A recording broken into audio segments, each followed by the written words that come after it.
श्रोता प्रेमियों, मैं राम सागर शास्त्री आप लोगों के समक्ष रखने जा रहा हूं एक प्रसंग, रामायण के संदेश।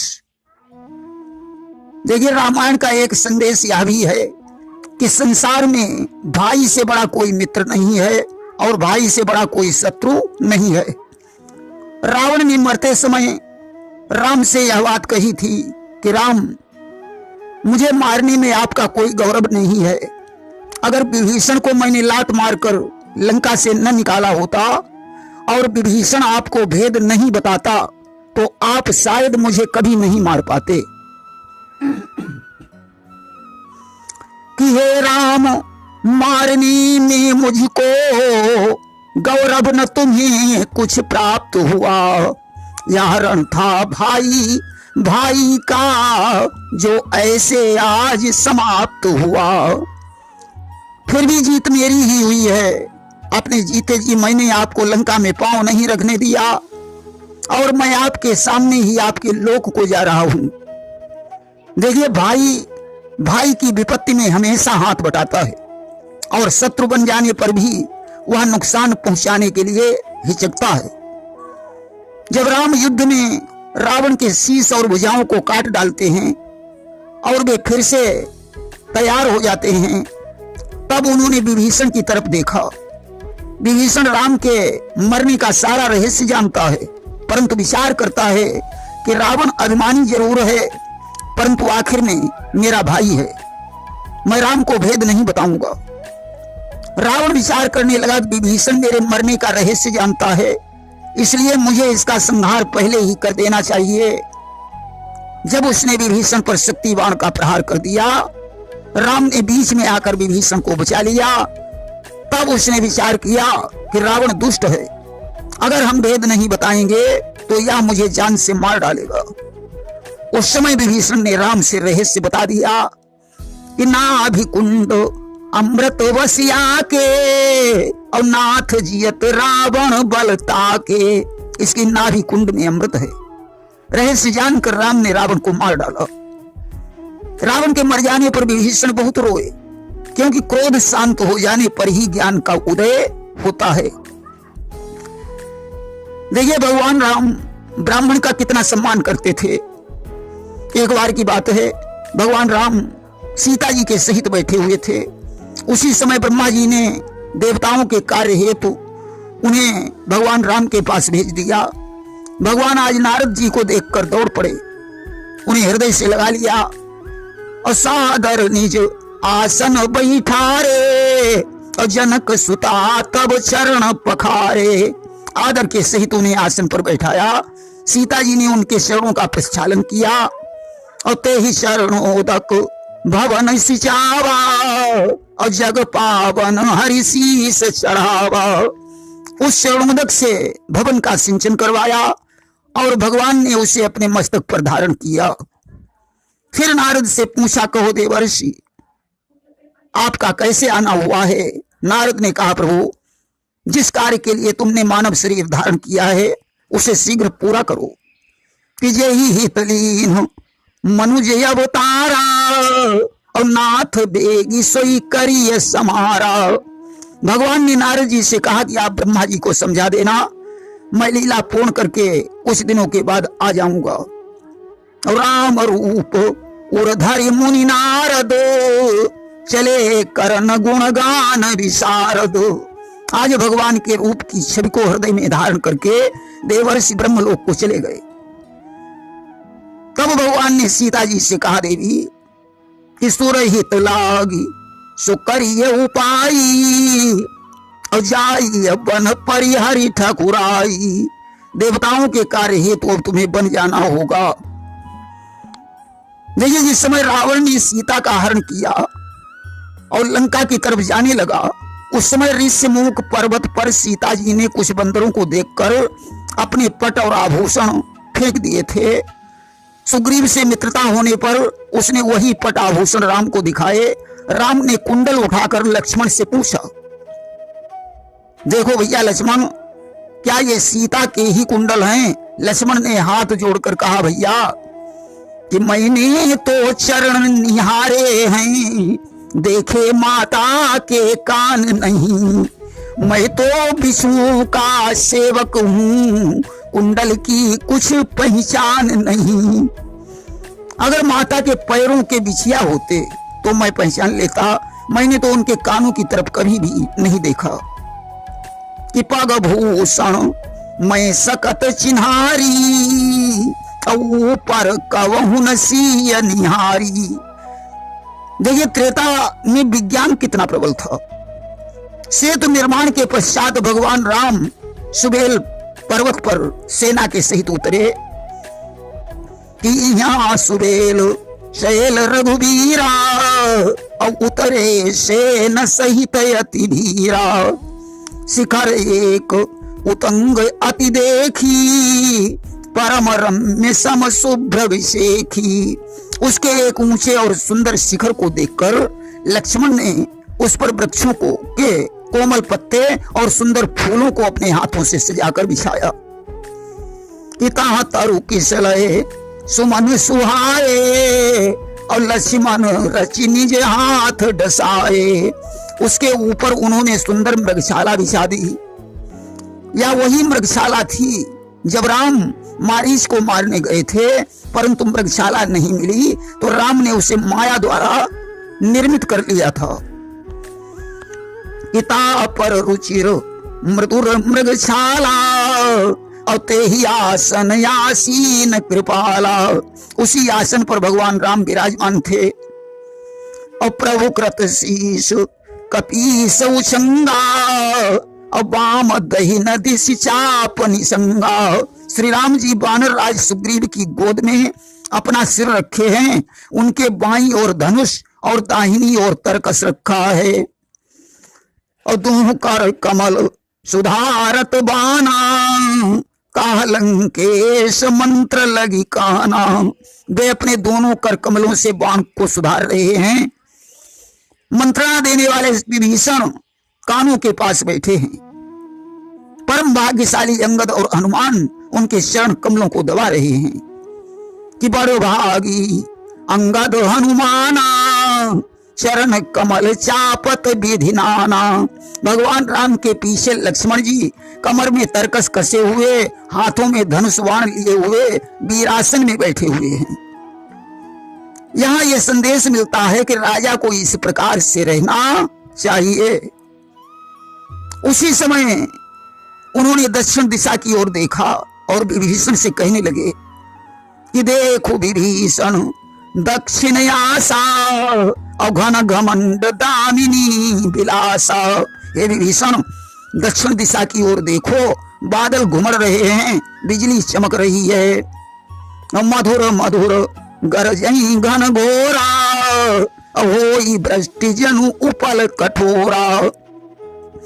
भयानक बादल मीठे मीठे स्वर में गरज रहे हैं, कहीं कठोर ओलों की वर्षा न हो जाए।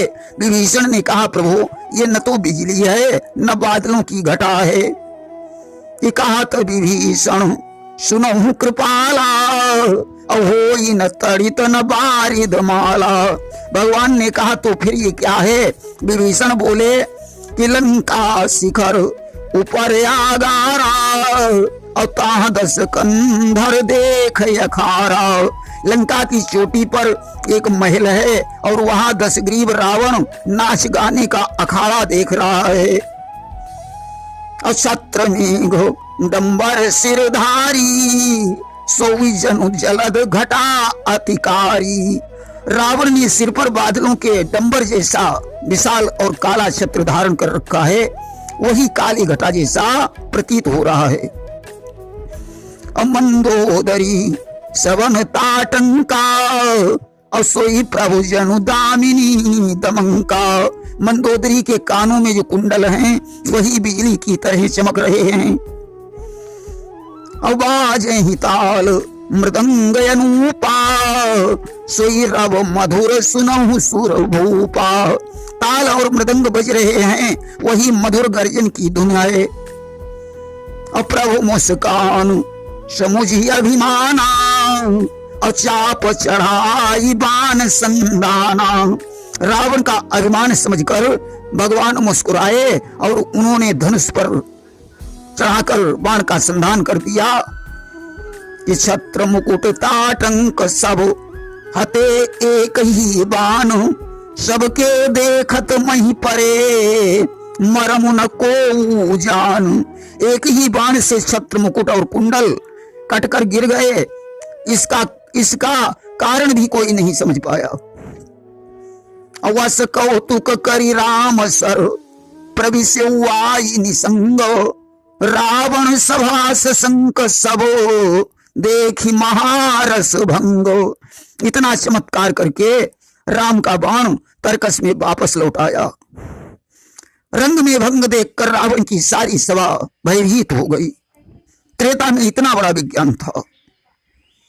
देखिए, कुछ कवियों ने इस प्रसंग को दूसरी तरह से गाया है कि भगवान राम ने विभीषण से पूछा कि नहीं मधुमास नहीं झरमी हो, नहीं कहूं भूमि हरी झमकी है, और ना कहूं पावस बोले हैं मोर, नहीं कहूं गर्ज सुनी घन की है, और ना इत चंद्र उगे उत भानु, नहीं कहूं तारन की झलकी है, और ये हुआ आश्चर्य महान भयो, बिन बादल बिजली कहाँ चमकी है।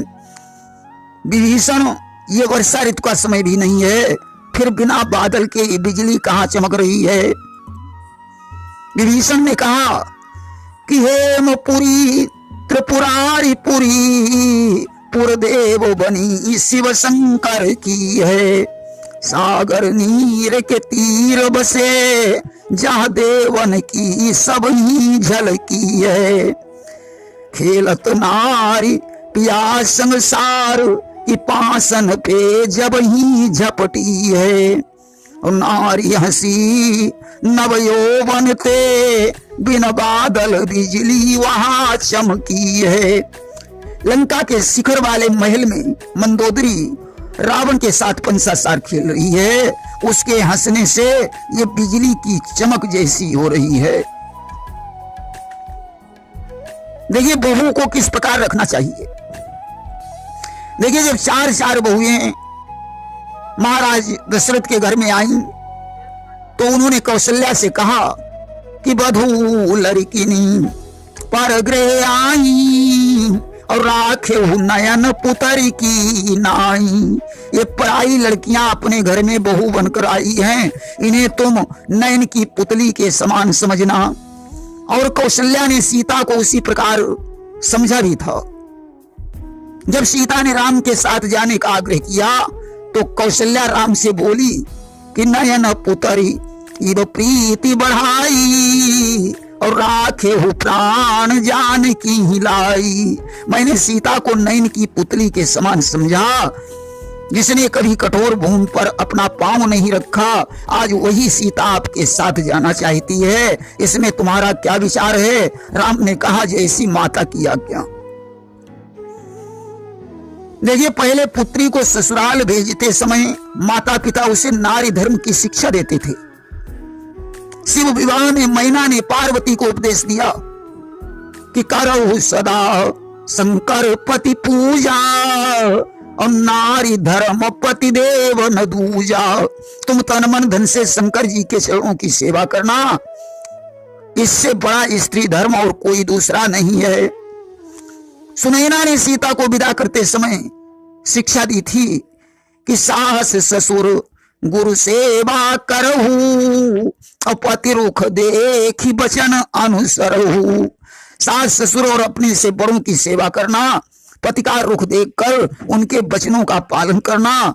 और सीता ने शिक्षा का पालन भी किया था कि यद्यपि गृह सेवक सेवकनी, और विपुल सदा सेवा विधि गुनी। यद्यपि घर में सेवक और सेविकाएं हैं, फिर भी घर की परिचर्या सीता जी अपने हाथों से करती हैं। राम की आज्ञा का पालन करती हैं। भगवान राम जिसमें प्रसन्न रहे, सीता जी वही करती हैं। मन लगाकर पति के चरणों की सेवा करती हैं। और कौशल्यादि सासु गृह माही, सेवई सवनि मान मद नाही। तीनों सासुओं की सेवा करती हैं। जिस समय सीता राम के साथ वन को चली और जनक जी वन में सीता जी से मिलने गए और उन्होंने कहा, धन्य है पुत्री, तूने दोनों कुलों को पवित्र कर दिया कि पुत्री पवित्र किए कुल दो और सुजसु धवल जग का सबको। अगर आज की कोई लड़की होती तो वनवास भोगने ही नहीं जाती, और आज का कोई ससुर होता तो वह अपने दामाद पर क्रोधित होता कि मेरी बेटी को तुम वन में क्यों लाए। ये पहले अच्छी शिक्षा दी जाती थी। आज लड़की की विदाई के समय कोई शिक्षा नहीं दी जाती है। माता अपनी बेटी से यही कह देती है कि बेटी आ जाई के इतनों की जय और चूल्हो उठाई अलग धर लीजिए। देखिए दूसरे के दुख में किस तरह से शामिल हुआ जाता है। एक बार टिटहरी के 3 अंडे समुद्र बहा ले गया। अब बेचारी टिटहरी परेशान हो गई, चोंच से पानी भर भर कर बाहर फेंकने लगी। अगस्त जी ने उसे परेशान देखकर आचमन करते करते सारा समुद्र पी लिया और टिटहरी को अपने अंडे प्राप्त हो गए। बाद में उन्होंने मूत्र मार्ग से समुद्र को बाहर निकाल दिया, जिससे उसका जल खारा हो गया। देखिए शुभ कार्य में छोटे बड़े सभी को सहयोग करना चाहिए। जिस समय लंका में जाने के लिए समुद्र पर पुल बन रहा था तो एक गिलहरी भी अपना सहयोग कर रही थी। वह अपने छोटे से मुख में कंकड़ी उठाकर लाती थी और समुद्र में डाल देती थी। भगवान उसके इस कृत्य पर बड़े प्रसन्न हुए। उन्होंने गिलहरी को गोद में उठा लिया और उसकी पीठ सहलाने लगे, जिससे उंगलियों के निशान उसके शरीर पर बन गए। जो रेखाएं आज भी गिलहरी के शरीर पर पाई जाती हैं। देखिए समस्त जीव अपने अपने कर्मों का फल भोग रहे हैं। जिस समय राम का वनवास हुआ, लक्ष्मण ने रास्ते में राम के चरणों पर अपना मस्तक रखकर कहा, भैया कैकेयी माता जैसी कौन कुमाता होगी जिसने आपको 14 वर्ष का वनवास दे दिया। उस समय राम ने कहा, भैया इसमें कैकेयी माता का कोई दोष नहीं है। पुत्र कुपुत्र हो सकता है परंतु माता कभी कुमाता नहीं होती। कि को न काहु कर दुख सुख दाता और निज कृत कर्म भोग फल भ्राता। यहाँ कोई किसी को कष्ट नहीं देता, समस्त जीव अपने अपने कर्मों का फल भोगते हैं। वहीं मिट्टी की विशेषता पर एक संदेश मिलता है कि लक्ष्मण जी जब राम के साथ वन जा रहे थे तो उन्होंने वन में एक जगह से थोड़ी मिट्टी उठाकर मुट्ठी में भर ली। अब तो उनका विचार बदल गया, अरे मैं राम के साथ क्यों आया, मुझे महलों को ठोकर मारने की क्या जरूरत थी। लक्ष्मण जी ने उस मिट्टी को जमीन पर रख दिया। अब तो उनकी सोच फिर बदल गई, नहीं राम हमारे बड़े भाई हैं, सीता जी माँ के समान हैं, इनकी सेवा से बड़ा कोई धर्म ही नहीं है। जब ऐसा बार बार हुआ तो उन्होंने राम से पूछा, भैया मैं इस स्थान से जब मिट्टी उठा लेता हूँ तो मेरा भाव बदल जाता है, जब जमीन पर इसे रख देता हूँ तो बुद्धि शुद्ध हो जाती है। राम ने कहा, लक्ष्मण यह मिट्टी ही दूषित है, क्योंकि किसी समय यहाँ सुंद और उपसुंद नाम के 2 राक्षस रहते थे जिनमें बड़ा प्रेम था। उन्होंने ब्रह्मा जी से विग्रह द्वारा मृत्यु होने का वरदान मांगा था। दोनों दैत्यों ने जब देवताओं को परेशान कर दिया तो देवताओं ने उनके पास तिलोत्तमा अप्सरा को भेजा। सुंद बोला या मेरी पत्नी बनेगी, उपसुंद बोला या मेरी पत्नी बनेगी। दोनों में विग्रह हो गया। सुंद ने तलवार से उपसुंद का शीश काट लिया और उपसुंद की तलवार से सुंद का शीश कट गया। दोनों की मृत्यु हो गई। जिनके रक्त से यहाँ की भूमि दूषित हो गई है या उसी का गुण है। प्रेम से बोलिए वृंदावन बिहारी लाल की जय।